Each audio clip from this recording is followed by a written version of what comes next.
This is Autoline Daily, the show dedicated to enthusiasts of the global automotive industry. In one of the most stunning brand revamps in the history of the auto industry, we think Jaguar is dumping its current customer base and is veering off towards a new generation of buyers.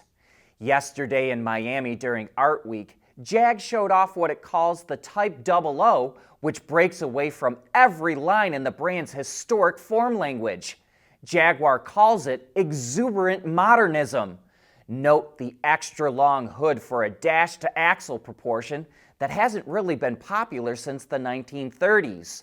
The sharp corners at the front end emphasize the width, while the cabin is pushed back as far as possible, and there's no back window or backlight as they call it in the industry. The rear taillights are also hidden in what Jag calls strike-through horizontal graphics, and butterfly doors open to a minimalist interior that's highlighted with brass accents. But we caution you to keep in mind that these are renderings that are computer images and not an actual car, and designers always like to cheat the design in these renderings, meaning the greenhouse probably won't be chopped so low. The gap between the tires and wheel wells will likely be much larger and the car will sit higher. Moreover, the production version will be a 4-door, not the 2-door shown here. We'll have to wait a year before we see the actual production car, and that's when we'll see how much this electric sedan appeals to the new set of buyers that it's aimed at. Okay, over to Stellantis, where we're learning more about why and how Carlos Tavares got dropped as CEO. The Wall Street Journal reports that Tavares wanted to double down on his cost-cutting crusade and proposed to postpone payments to suppliers to provide a cash windfall to end the year on a high note. But that was the straw that broke the camel's back, and when the board of directors rejected his latest plan, Tavares quit. And as we reported yesterday, it didn't sound like the board had a plan B to replace him. So it's forming a 10-person committee to run the company until they find a new CEO. The committee will be run by John Elkann, Stellantis' chairman. Committee members include Antonio Filosa, who runs North American operations, Maxime Piquet, who runs purchasing, and Doug Osterman, the CFO, while Richard Palmer, the retired CFO, is coming back as an advisor. Let's hope they find a new CEO soon. Running a car company by a 10-person committee could be disastrous. It hasn't been a good day for Elon Musk or Tesla. First up, a Delaware judge has once again rejected Elon's huge pay package. The $56 billion pay package was rejected by the judge in January because she ruled it was excessive and was given the green light by a board that isn't independent enough from Musk. Tesla held a shareholder vote in June to reinstate the package, which was approved by 77% of shareholders.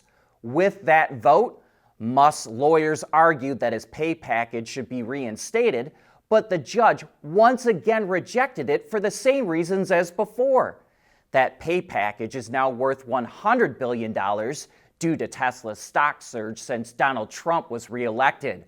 Musk blasted the latest rejection and called it absolute corruption, and Tesla released a statement saying the decision is wrong and it's going to appeal it.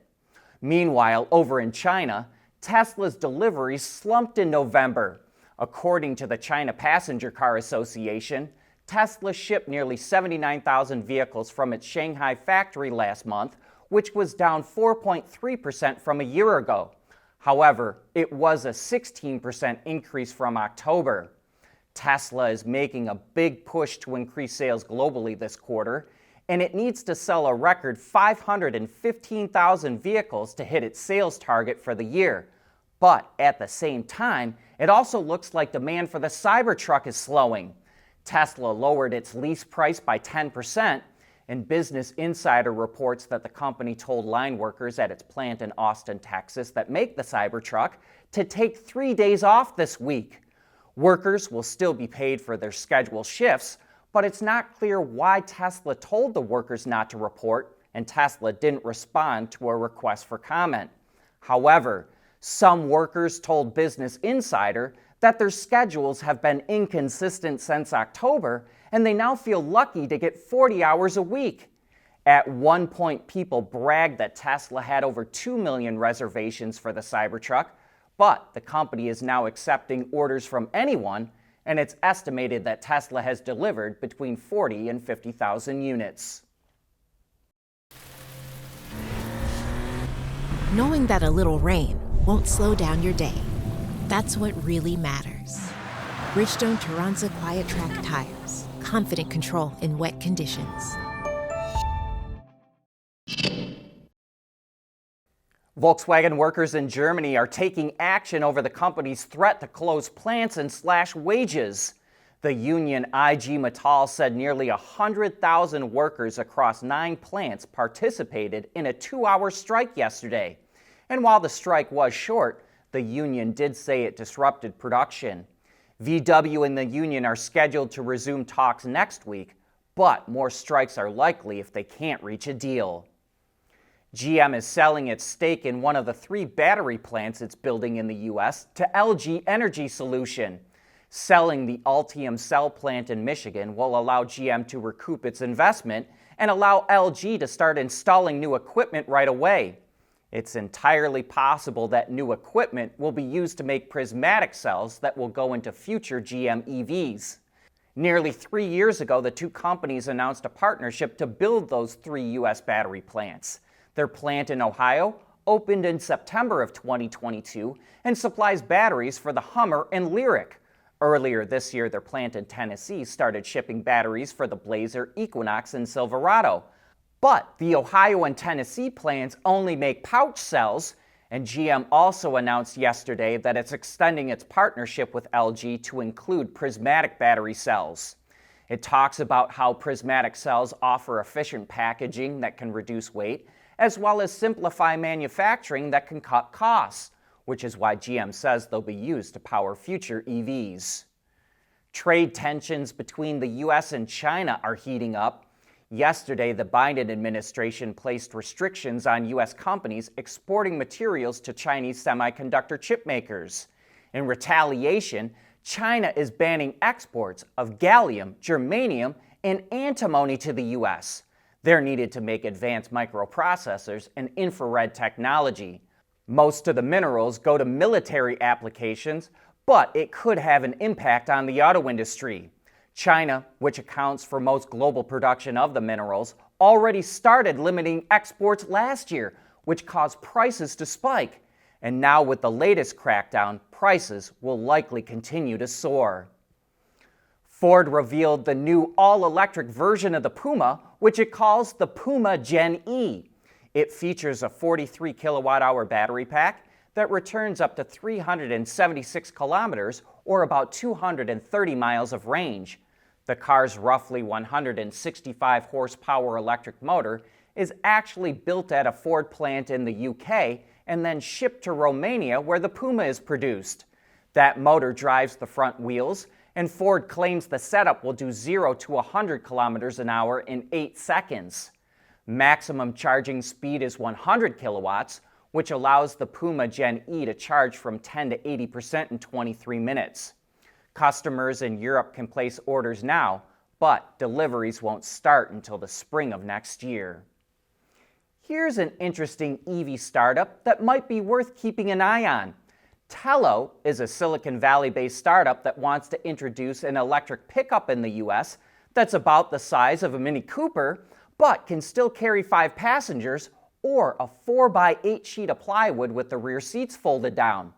It just revealed an online configurator, which shows the price for the truck starts at $41,500 before any incentives. That's for a 300 horsepower single motor version with a nearly 80 kilowatt-hour battery pack that returns an estimated 260 miles of range. There's also a dual motor version that makes 500 horsepower, does 0 to 60 in 4 seconds, and has a 106 kilowatt-hour battery pack that provides 350 miles of range. The company currently has around 4,000 pre-orders for the truck, but we'll have to see if it can hit its projected launch, which is said to be at the end of next year. And be sure to join us for Autoline After Hours this Thursday, when we'll have Chris Benjamin, the head of design at Scout. We want to learn how he took an iconic brand that dropped out of the market in 1980 and updated it for today's world. Also, Tony Quiroga, the editor of Car and Driver, will also be on the show. So, join John and Gary for a great inside look at what's going on at Scout. But that's a wrap for this show. Thanks for tuning in.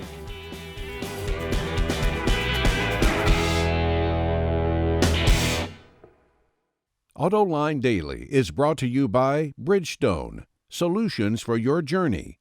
Intrepid Control Systems, over-the-air engineering boost your game. And by Teijin Automotive Technologies, the formula for better mobility. There's nothing wrong with heavy metal. Hey, lighten up. But with world-class composite material, Teijin Automotive Technologies makes vehicles lighter, safer, and more eco-friendly.